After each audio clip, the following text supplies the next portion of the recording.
ఈరోజు గచ్చిబౌలి భూములన్నీ లక్షల కోట్లు. విశాఖపట్నం స్టీల్ ప్లాంట్ ని ఎలాగైతే 33 ఎకరాల్లో 19,000 ఎకరాల మిగిలింది. ఎకరం నువ్వు 50 కోట్లు వేసుకో, 400 ఎకరాలు 2.5 లక్షల కోట్లు. అప్పుడు చంద్రబాబు నాయుడు గారు అభివృద్ధి కొరకని ఇస్తే రాజశేఖర రెడ్డి గారు ఇది అన్యాయంగా ఒక ప్రైవేట్కి ఇచ్చి ఆ పేరు బాగుంది.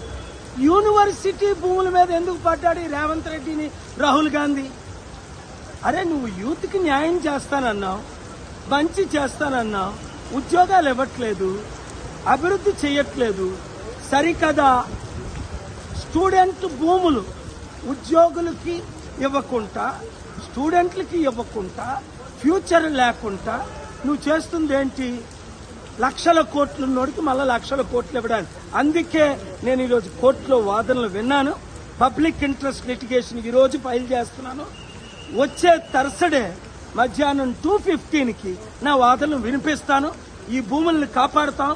తెలంగాణ మిత్రుల స్టూడెంట్స్, ఈ దొంగల నమ్మకండి, ఈ గజ దొంగల నమ్మకండి. మన భూములు మనం కాపాడుకుందాం.